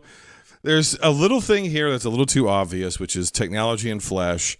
And at the very beginning, the chip that gets stuck in his back, which ends up becoming the spot where the fly hairs come out. And she's like, ooh, you got something in your back. He's like, ooh, what is it? What is it? And she pulls out like a microchip. Yeah, he's really casual about that. Very casual. Ooh, yeah. Ow. Yeah, very obviously there's going to be a technological mishap, which is going to take his perfect form and make it imperfect. I'm going to say this. I think Seth is the only sympathetic character in the binge of the movies we've watched. By the time this movie ends, you feel sympathy for him. I don't feel sympathy for James Woods when he blows his own brains out. I don't feel sympathy for that felt anybody else. Yeah. Obviously, I can't remember. Ronnie. I also feel bad for Ronnie in this movie. She goes through the ringer. Okay. You mentioned it. Let's talk about it. Stathis Baratheon. Or whatever his name is. Stathis Borin or whatever his name is. Baratheon's Game of Thrones. Yeah. But Stathis. I just had Stathis, yep. Yeah. Borans. Is a entirely one-note character. Mm-hmm. He's a stalker. He is a complete and utter psychopath who will not let go. Psychopath. Yeah. But the movie doesn't seem to provide any commentary on his behavior. And then when the shit hits the fan, she goes back to him. Yep. And he's also almost presented at the end of the film as the hero. Which is why this film fell away from 1 to 2 for me. I could not get behind this message. He says something at one point where he's like, where she's like, she tells him that he's like got the fly problem. And he's like, well, you got to stay away from there. It could be contagious. And she's like, I've already been over there. I've already whatever. And he's like, well, you might have a disease. And he goes, well, if it's true and you die, can I claim the body? Yep. And it's like, you want to fuck her corpse? Is that what we're getting at? You're so obsessed with this woman, you want to fuck her corpse. Early in the film, she comes home and he's just let herself back into her. Obviously, they were a thing. They had a relationship. Yes. It ended. He hasn't let go of this. He still wants her. He lets himself into not just his ex-girlfriend's apartment, but his employee's apartment and is having a shower there and says, hey, how about it? And she's like, fuck off. Get out of my house. Give me my key back. And that's about as negative towards him as she gets and the film gets. What should this movie have been? What do you think the movie's attitude towards him should have been? And why do you think he's in the movie? Because you said something in your synopsis about has to choose between a monster and a man who becomes a fly. Yeah. And it's like a weird. Does this movie need a love triangle? No. I don't think it does. I think it's a very strange decision. He should have been, his character should have been the rational observer on the outside. She's fallen in love with her Seth. boss. Just her boss. Just her boss. Her editor. A good bloke or a decent boss who's concerned about his employee and keeps saying things like, don't go back there. You could get infected. Oh, I've already been back there. All right, well then maybe you need to go into isolation or whatever. Maybe I'm just too 2022 about that. No, right? Yeah, right. That, and then concerned enough about her in whatever way, shape, or form that when she gets taken at the end, he does go to rescue her or help and gets killed in the process. That would have been a good arc for that character. It would have added to the pathos of that final scene. But yet, for some strange reason, and other than to drive Seth into the teleport pod because he thinks she's gone back to be with her ex, in that emotional. Right? That's the only point his character serves, and we could have written around that better. Yes. They just have to find a reason to get this super rational, super intellectual scientist to do something irrational. So he has to get upset and get drunk and get in there so he's not observant, and the fly gets in there in that costume. It has to be the inciting incident, basically. But I'm There's sure no other reason. They could have come up with something better. He could have got upset with her and drunk about something else, or just write something better, because there doesn't seem to be any point to the character. And the original ending of this movie, I don't know if you know this, but they were supposed to end up together. They shot it. They shot multiple. He gets her into the pod, and they. No. Do you mean that way, or do you mean they end up? They killed Jeff Goldblum. They killed Jeff Goldblum. Oh, right? He was meant to end up with Stathis. Oh the last scene was supposed to be she's laying in bed with Stathis. They filmed this. I've seen it. And she's pregnant. Yeah. And it clearly is real because his hand is missing. He has a prosthetic hand that he's sleeping with. And she has this butterfly baby. She has a dream about a baby that has butterfly wings and flies off. And the idea is supposed to be that maybe she is pregnant, but it's not. She is pregnant, but maybe it's not a monster. Maybe it's something beautiful that's been created inside of her. And it was supposed to end on kind of a more of an upbeat note, which doesn't feel true to David Cronenberg at all. They filmed it multiple ways. They filmed it with her clearly pregnant, clearly not pregnant, with him in bed with her, with him not in bed with her. And basically, it just none of it worked. And the audience rejected all of it because they hated that character so much. They couldn't stand the idea that she would end up with him. And Ronnie, who by all accounts is presented as a fairly strong female character, for the most part, I can't imagine she'd go back with him. No, it doesn't work. And even if she did, it'd just be purely based off trauma. It doesn't work, but it doesn't even work to have him. He had, if he was going to come back at that point, and he loses his arm and whatever else, fine. But he has to die at the very least for being the cretin that he is. At the very least, he's got to die as well. And she's the one that emerges, not unscathed, obviously, highly traumatized and whatever else. But it's madness, and that's that. I cannot get past this failing on the behalf of the script. And also, yes, the first half of this film is very slow. Almost nothing happens in the first half of this movie other than setting things up. The second half is brilliant.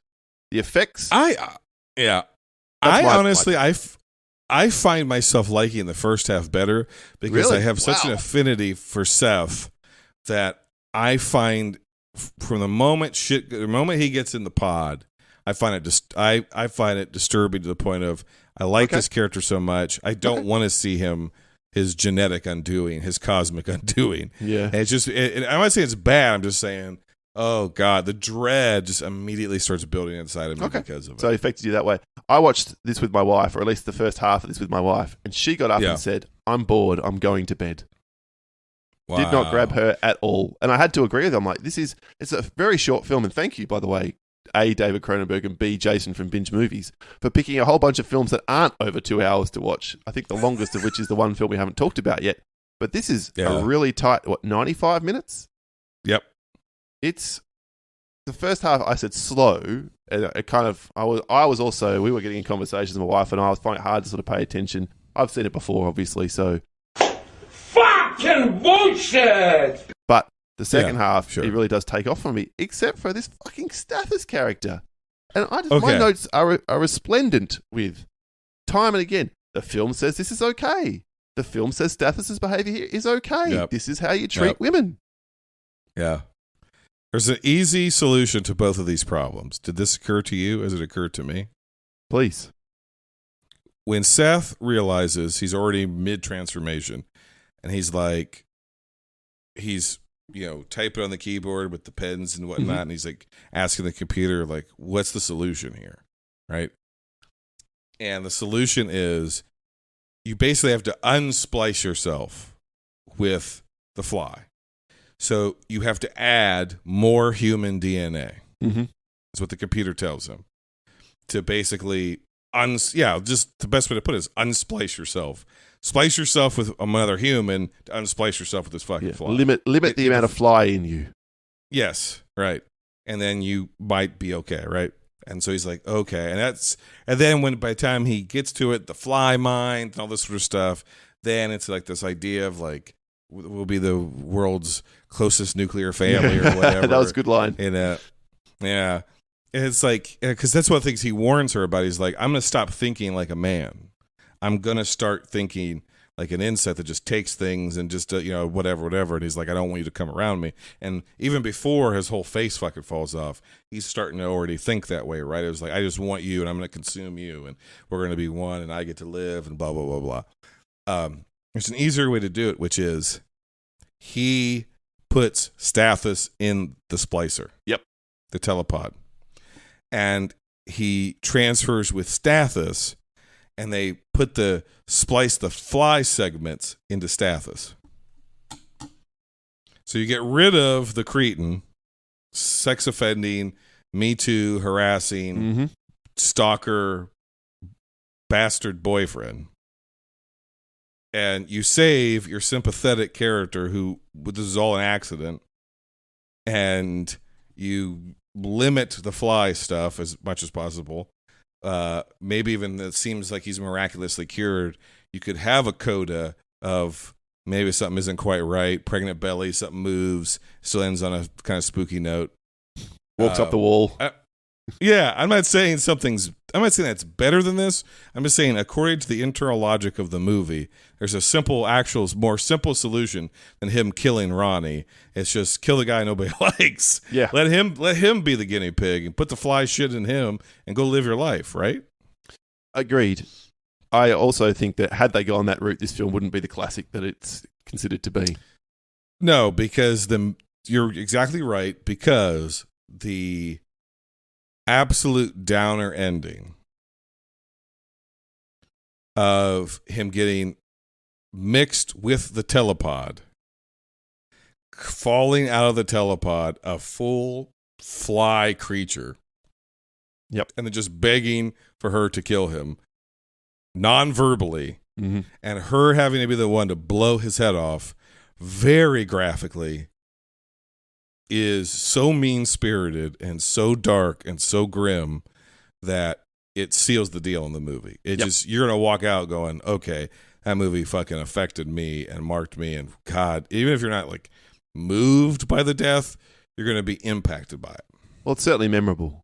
Certainly sticks with you. And again, as you've already praised, Dan Winston and whoever else the other person was that worked on these effects, just Chris Wallace, I think, designed the creatures in Gremlins and worked on it too. Top of the line stuff. Hold up. 80s. Oh, sorry, go on. Yeah, it just holds up. Oh, they hold up. Sorry, I thought you meant hold up. I got to add something. Yeah. It absolutely holds up. This is why the 80s is the pinnacle for effects work. Because you look at it today and it still works. The Thing obviously came several years before this. The Fly. Yep. You can go through countless horror films from those eras. Yeah. Aliens. Because it wasn't all CG, and it doesn't matter how good the CG is, it's still CG, James Cameron. It still doesn't look real. And you would think he would know better, man, because he worked with these guys. He's one of the few guys who blended it so perfectly with Terminator 2, and even Titanic to some extent, and yet he's just been hell-bent on just going, get rid of every living thing. Yep. And I think that's his proclivity to just want to control everything. Yeah, yep. But back to this, that's what works in this movie. It is absolutely jaw-droppingly amazing. I'm having to go, and I've explained myself why it's not my number one, but I get why this film is so beloved. I understand its cult status. And you're right, it's the casting, it's the fact that Jeff Goldblum and Gina Davis were actually a couple through this period in their life, and their chemistry works on screen. They are both very charismatic. It's great having her be this largely, powerful woman, except when it comes to Stathis, and she has this fucking huge blind spot apparently. And it's a tragedy, an absolute tragedy. That's really what this film basically is from beginning to end. It's one man's, call it intelligence. What's great about Seth is what undoes him in the end. That the moment he loses his rationality, he becomes emotional. It dooms him to a horrible, horrible demise and painful, death. Yeah, it's borderline Shakespearean. So What would you give this 1 out of 10? And obviously it's not your number 1, so where does it rank for you? My number 2, narrowly behind Videodrome. I'm giving this one 7 out of 10. Narrowly ahead of Videodrome. It's my number 1. I give it an 8 out of 10. Oh. And I'm adding it to the short list. Yes. I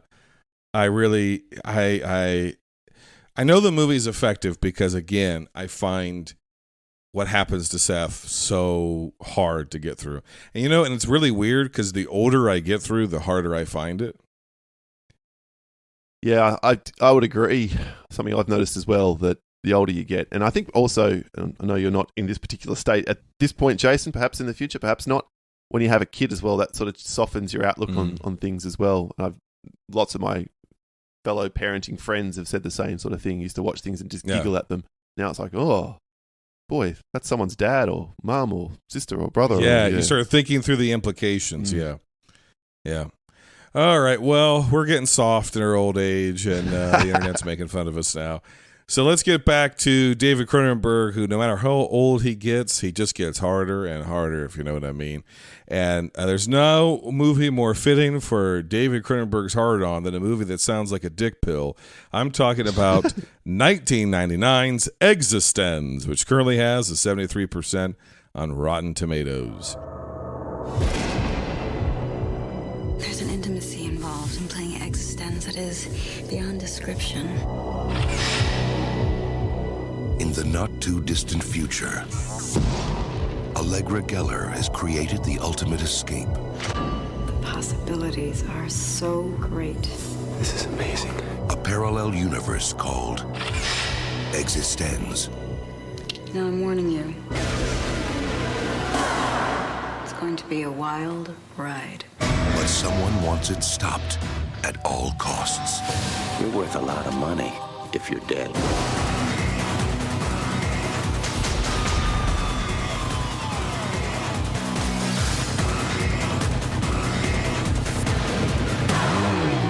This film was written and directed by David Cronenberg. It was released April 23rd, 1999 in North America. Nobody fucking saw it in theaters.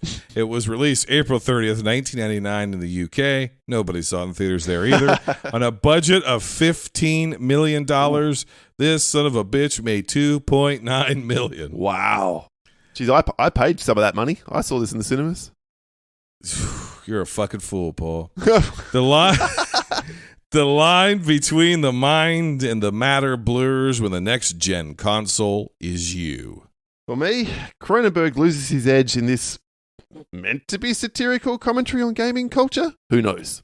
He says the inspiration for this was his friendship with Salman Rushdie and the fatwa that was put on Salman Rushdie and the idea that death to the demoness. Death to the demoness. Okay.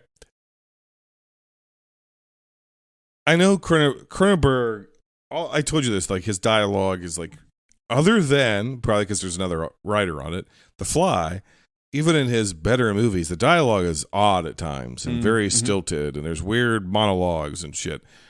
This movie is all of those things cranked up to 11. When they start screaming out, I mean, the names in this are bizarre. Everything about it is bizarre. The video game console is a clit. Right? That's a clitoris, isn't it? And you're rubbing it in a certain way to make it do what you want it to. It's like at this point, there's this isn't even a metaphor anymore. You rub the clit to get it to do what you want it to do to control the pleasure. And there's like an umbicord, and it's phallic, and it ports into you, so your neck becomes a vagina, and just all this sort of shit. And it's all just everything's gooey and slimy, and guns are made of bones and frog testes and teeth, bullets, and it's so fucking weird. But the dialogue and the performances by Jude Law, Jennifer Jason Leigh, Willem Dafoe, and the list goes on, folks. This cast is stacked. It is, with lots of little one sort of scene or two scene roles. Yeah, it's bizarre when Jennifer Jason Leigh is screaming, "Death to Yevgeny Nourish!" It is bizarre. And when Jude Law has a line delivery that I will never forget, it's at the end when they're in the church, and he's like, "Death!" His neck just flares out, and his teeth just like his bottom jaw just juts out. And he's like, "Death to eXistenz!" It's like that was clearly the note given to them, because all throughout the movie, they just become like, they just go to this radicalized state, or different characters do, and just scream these absurd names, and in the most bizarre way you possibly could. And it's like, honestly, this movie, I'm just going to put it like this. Paul, this movie is so bad at times, it borders on comedy. It borders on camp. It borders on, this is so over the top and so silly that, is this his version of a joke? I don't know. I didn't hate this film clearly as much as you did. I was into it for the first, I'd say almost half the film, when it's Jennifer Jason Leigh's Allegra Geller. She's the game designer. They're at a focus group or whatever. Allegra Geller. But when she was playing it, and I think for the first half of the film, she is playing it with some warmth and engagement, and Jude Law is the clueless kind of, oh, it's just a security guy here, I don't know what the hell's going on. That all is okay. Yeah. The further the film goes, the worse it gets. Until, like you say, by the end, it is like, what the fuck? Really? This is where we went to? There's one great moment in the film, which I think is the perfect blend of what Cronenberg should have been aiming for. I don't even know if he was, because he goes so far off these rails, it's almost not worth mentioning, but I will anyway, as a defense for why it's not my worst film of the week. Very close, but anyway. He says, well, where are we going to get a biopod in the middle of the night, in the middle of country America or whatever, just like the local corner gas station or whatever, and then cut to wide shot of gas station, which says local corner gas station or whatever on the wall behind it. And I'm like, at that point, I'm like, well, clearly they're in a game.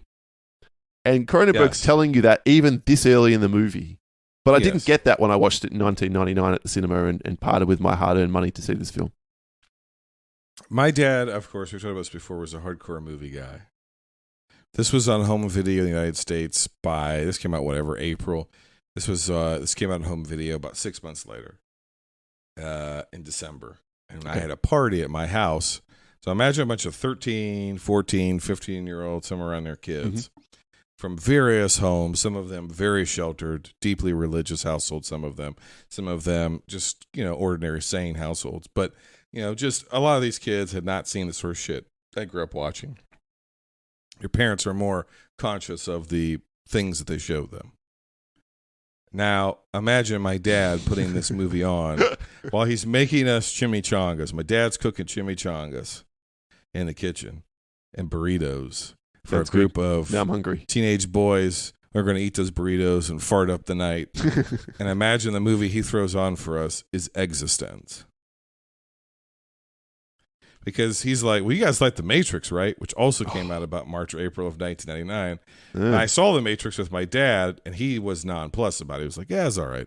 But he was like, this is what The Matrix should have been. Really? And he throws on, eXistenz. I did not like this movie in 1999. I've graded it a little bit higher here. But, Paul, if it took me 2 hours to get through this movie, it took me 8.5.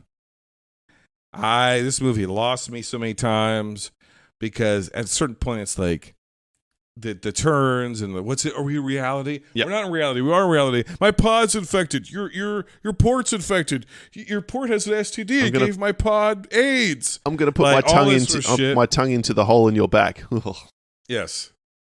Yeah, and just all of the it's the obviousness of this movie. The obviousness of this movie, the obviousness of the fact that this is at this point, 50-whatever-year-old man probably writing about something he clearly doesn't understand.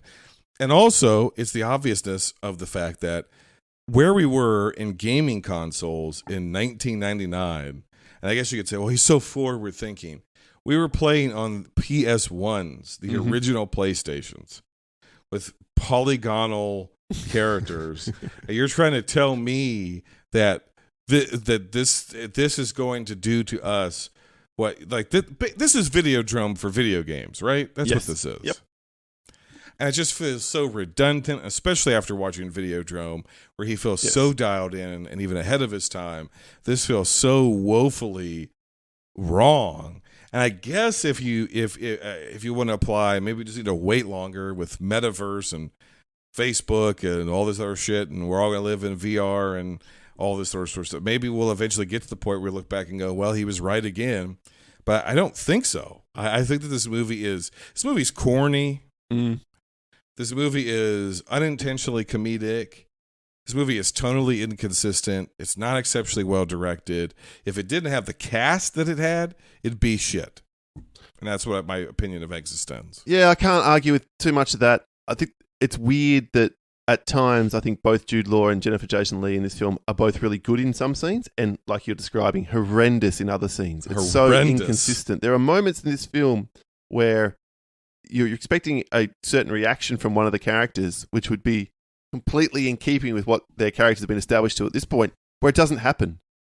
And the one that sticks out of my mind is when Pikel finds Allegra in the game when she's operating on whatever this pod creation assembly line or whatever she's doing in there. Yeah. And he says something to her and she pauses like a game character as if and he says it again. And I'm like, hang on, but she's meant to be in the game. What are you doing here? Why did she take that moment to load? It's like, again, I know this is my pet peeve and your binge lords will know this too, but when the internal consistency in a film just dissipates and fades away and we don't care anymore, I stop caring. Well, at a certain point, he's just fucking with you to fuck with you. Yep. Which brings me to my question for you. The most boring question that I could ask, Paul. But I'm going to ask it. I'd like you to give me an answer at length while I fiddle with my notes here. Here's the most boring question I could ask you. At the end of the movie, are they still in the game? Oh, well, yeah, the very short version of that answer would be, does anyone really care? But the longer version of it would be, yeah, I don't think Cronenberg wants you to know. I think he wants you to be having this debate, and that not that podcasts were a thing in 1999, but he wanted people to be walking out of cinema having this discussion between themselves because, wow, once again, I've gotten people's heads and in their flesh with my ports and everything else. We haven't said flesh enough. Within their flesh. Yeah. But the reality is you walk away from this film going, there was one of the reveals that, we're in the game, worked for me. One. Every other time I was like, you've played this card. How many times can you play this same card? Enough already. Is this all you got? Yep. Yeah, that's always been my frustration with it, because that's at a certain point, it's like you're trying to outsmart your audience for no other purpose than to outsmart them. Mm-hmm. And like, it's like, I'm fucking with your minds, and you're just going, not really. Because gaming will fuck with your mind. If you keep playing games, this is where you could end up, not being able to discern reality from the game world. And as you say, in 1999, that's pretty funny. But he's always been about trying to be predictive of the future, right? That I am one step ahead. Again, maybe shouting out how smart he is and wanting everyone to acknowledge that. Okay, so let me ask you a more complicated question. Why does Videodrome work when it's obviously more dated than eXistenz? If anything, eXistenz is more ahead of the curve because it's taken longer to maybe get to the point of like VR and all this sort of stuff. Why does Videodrome still feel fresh and relevant, and eXistenz feels like it's trying too hard? It's written by an old man who doesn't know anything. Yeah, that would be part of it. That 16 years on, you've probably, as a 56-year-old, I think he was when he made this movie, or 55-year-old, you're not as with it as when you're 39, 38, 39. You're not as, but more than that, I think it's because there's no characterization at all for Allegra and Pikel. That bingo. Basically, therefore, by the end of this film, we don't, if they are really radicalized, but we've had no sense of why they are. Why is eXistenz so bad? The film doesn't give you any indication why the realists would want to shut it down. It's not like it's this great, I don't know, religious fatwa or whatever else. There's no good reason given for any of these characters to behaving the way that they are, other than, it's bad to play a game. What? And here's the thing. They have the perfect excuse to just have info dumps and exposition dumps because they're in a game. Yep. And if the game is basically almost like open concept and just sort of takes on the strongest themes of the subconscious of the group, which wasn't explained until the very last scene of the film either. Right. Yeah, because as you're watching it without knowing it, you're just thinking, they just made a game about a guy who's making a game, or if somebody's making a game. It's like what? Who cares? But then it's explained. It's like, oh well, I didn't program any of that. That's just there's some deeply troubling anti-gaming ideas in there, and it's like, oh, so then what was the game intended to be? It's just responsive to, again, the most powerful subconsciouses of the group.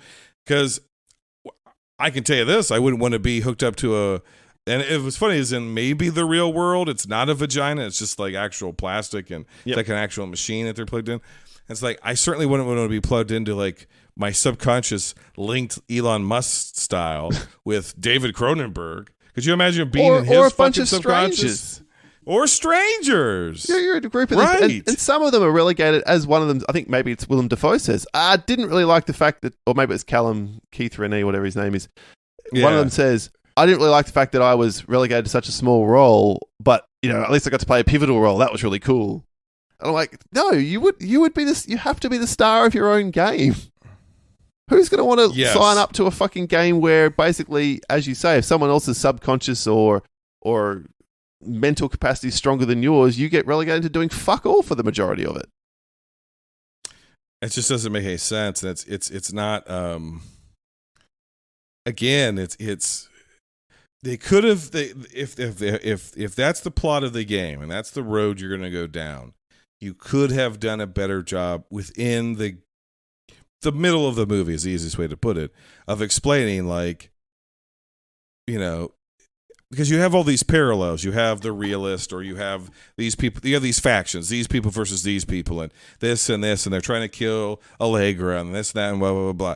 You could have spent a lot more time building those characters, doing better characterization for our two leads, and then explaining the rules that when we jump to what is possibly the real world, we can make the parallel connections ourselves and go, well, it's not exactly the same, but it's kind of the same, but the characters who we thought were this are actually this, and it maybe would have felt like more of a subversion or more of like gotcha, or like a twist. And instead, the way everything just plays out so flatly, that by the time there's this there's these ham-fisted twists, that by the time that we get another one at the very end, it's like you said, who cares? Yep. I don't know these people, and you've basically dismantled any sense of them being real people at all 50 million times, like with her starting and stopping on the assembly line, and the other guy on the frog line, or the guy at the weird frog restaurant they're at that like just stops and then goes berserk. And it's like you've done all this weird shit for the sake of being weird, that you've dehumanized these characters to the point that I don't care. Because what are our options? Our options are the game is continued. Okay. And we actually never saw any part of the real world. We've just been this gaming rabbit hole loop. Okay. Who gives a shit? The other option is it's all playing out literally, and at the end they're terrorists, basically. That's they're the reality. anti-video game terrorists. Yeah. Who cares? The other option is that due to this infection or all these other different forces that pop up without the movie, one or both of them has had a psychotic break, Total Recall style, schizoid embolism, and now they're like stuck in a weird, fucked up version of one of their subconsciouses or whatever. Again, who cares? Yep. If I don't know where the boundaries, you have to have some sense of boundary between what is supposed to matter and what doesn't matter for there to be stakes. And this movie has no boundaries, which is not a fascinating idea. It's a stakeless idea. Therefore, nothing that happens in the movie matters. And whatever ham-fisted commentary, anti-video game commentary, and I'm not even a gamer like you are, that he wants to shove in here, it just goes to pot. It just goes, who cares? You're just doing this. To me, of all the movies we've watched, even more so than Shivers, obviously, this just felt like, brother, you're just doing weird shit to do weird shit. The interesting it thing felt about so unfocused and pointless. I hate it. Yeah, I can't argue with any of that. I think what got it across the line for me being better than Shivers, and to the bare mark that it got, is the performances of, Jude Law and Jennifer Jason Leigh in that first half of the film. I liked their back and forth when I thought this was the reality of the world. Jennifer Jason Leigh was really hot. So was Jude Law at this stage in their lives. So I'm interested. Let's see. Are they going to get together? And of course, it's got the Cronenberg gross out moments. Not as many, but that sort of porting into your back. And here, let me put a hole in your back. Like, I was squirming at that. Okay, the film got me. There's a reaction here. So for me, it's better than Shivers. It's not a patch on the other 3 films that we've discussed today, so it's comfortably sits at my number 4. And if there's nothing else, I just gave this a flat 5 out of 10. Well, in talking to you and realizing how upset I was about it, I just knocked off 2 more points off of it. So I'm going to give this one a 5 out of 10 as well, but it is, of course, my worst of the week. I think this movie is junk. I think it's absolute junk. Yeah. So any closing thoughts on eXistenz? Only that clearly at this point, I think from here, Cronenberg goes in a different direction with his career. This is the final one of these kind of body horror flesh is the But issue. he's back, baby, because sex surgery is the new sex. Yeah. So not wanting to be outdone by his son in terms of that. Was it Possessor? That's right. From a couple of years Possessor, ago. yeah. But we got, I think, a really good Cronenberg film not that long after this, A History of Violence, which is a film that's it. Yep. I really, really like, and Eastern Promises, both which are good films. Yep. And so far away from his normal auteur or oeuvre that he manages to reinvent himself a bit. Yeah. Well, it's time for a recap. Coming at number 5, 1999's eXistenz, which gave a 5 out of 10. Coming number 4 is Shivers, 7.5 out of 10. I liked it more than Paul did, recognizing all of the problems that it has, but the movie creeped me the fuck out, so I enjoyed it. Coming number 3 is Scanners. It's a good movie that should have been a great movie, should be an all-timer. Instead, it's just kind of okay with some extremely excellent ideas and moments, 7.9 out of 10. Coming in at number 2 is Videodrome. Not much more I could say about this one. If you haven't seen it, because I know a lot of people haven't, it's something I bring up on Twitter and some of my other exchanges with people. People are like, oh, I've never even heard of that. Seek it out and draw the shades. Make sure your neighbors don't see what you're watching, and maybe don't watch it when your mom's in the house. Maybe open it up in incognito mode on your Chrome and let it play that way. Videodrome, 7.95. 7.95 new fleshes out of 10 Videodromes. Coming at number 1 is The Fly. It's a bit obvious on my part, but I just watching them back to back, there's less of a distinction between this and Videodrome than I would have thought in my mind at this reappraisal, but there is a distinction, so I'm going to bump it up just a little bit, and it gets an 8 out of 10. Paul, what's your recap? Coming in at number 5, by far the worst film of the week, and would be right at home in some of the other episodes that we've done in terms of shitness, Jason. Shivers with 3.2 out of 10. Number 4, eXistenz, 5 out of 10. Just scrapes over the line, I guess. Would I recommend it to people? No. So maybe that should be a 4.8. Scanners, however, I would thoroughly recommend if you can just get past a terrible performance from Stephen, lack of anything revolving around what you need as an actor. 6.7 out of 10. The Fly, somewhat surprisingly for me, 7 out of 10 for me at number 2. Good film, excellent effects work, very problematic in terms of what it presents as far as I'm concerned. And number 1, and speaking of problematic in terms of what it presents, but what an idea and what a perfect encapsulation of Cronenberg as a filmmaker through the 20th century. Videodrome, 7.4 out of 10. And that's my shortlisted film for this week.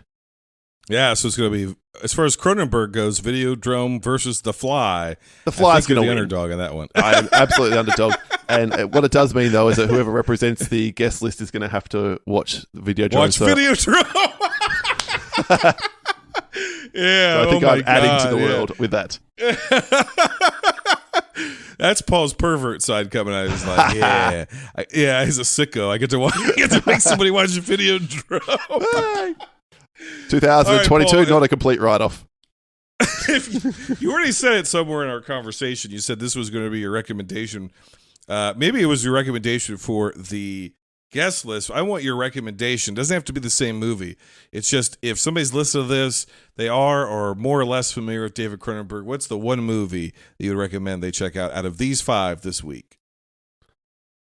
I probably want to stick on the Videodrome. I'm actually going to say Scanners because I think not enough people have seen Scanners either. And as much as we talked about how where it gets to it is a bit problematic, and if you get past Stephen Lack, that film had, as you've also commented, the genesis of greatness to it. And just be aware of shit-ass lead actor and everything else you'll probably really enjoy. On our next episode, we'll be ranking video game movies of the 2000s, which includes 2001's Lara Croft Tomb Raider, 2003's House of the Dead, 2005's Doom, 2006 Silent Hill, and 2008's Max Payne.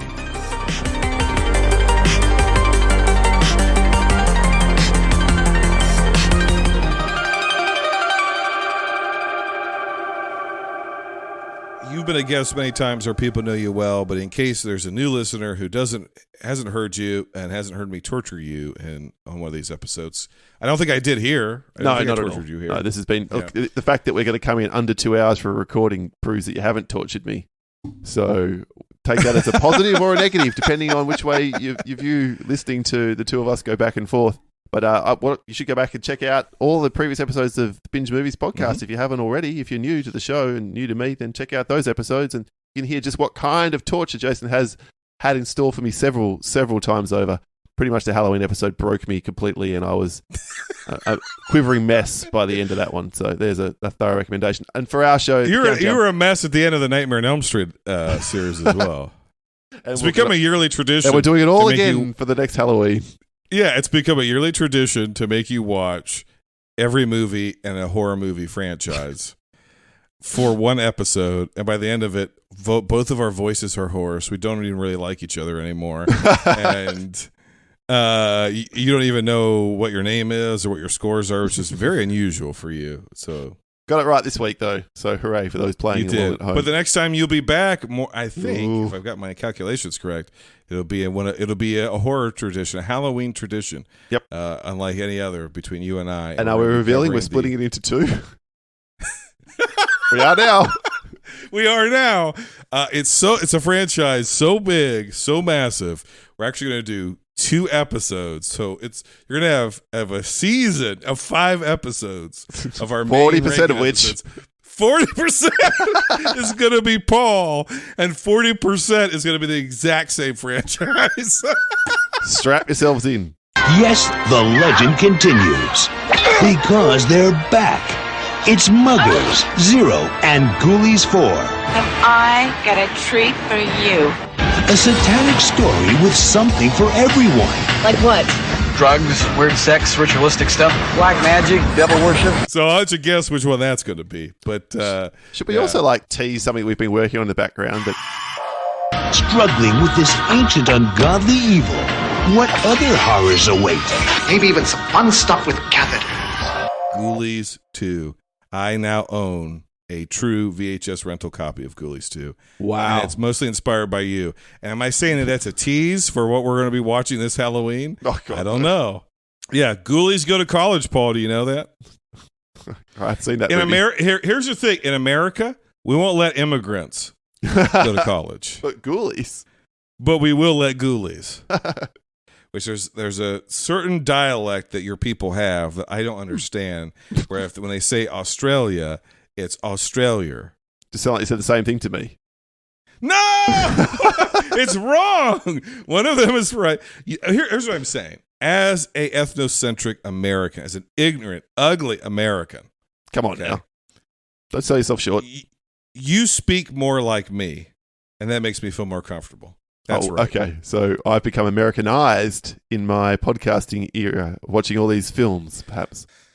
You become Americanized, but you say cunt too much. Well, I haven't said it at all today. What are you talking about? You've said cunt 15 times. I've had to edit them all out. Yeah, right. Yeah, of course you did. The things you said, Paul, they can't air in the United States. This isn't Videodrome. You think we can't Cronenberg's just bad? Fucking Paul. He's way worse. That's exactly right. Yeah. All right, Paul, I always appreciate it. Please go check out the Countdown Movie and TV Reviews podcast. If you're like, I just can't find them, just look at the top of the charts in most countries around the world, and you will find them there. Except on the brand new Good Pods app, where we've both been charting pretty high there for a while. Yeah, that's correct. And people don't know this, but Paul actually owns Good Pods. I have not revealed that. Very clever. Don't let my podcast ever get to top because then people will start to ask questions. That's Like, hover. exactly Yeah. right. Yeah. You create a proprietary podcast space. You put yourself at like 2, 3, 4, and people are like, "Man, Countdown's a hit." just consistently can't quite break number 1. Maybe we should listen to it, try and help it get there. Yeah. That's exactly right. Well, I feel comfortable now. We've officially, at least recording time, we'll see after editing, crossed the 2-hour threshold. I can't hold Paul for less than 2 hours contractually. I've now met his requirements.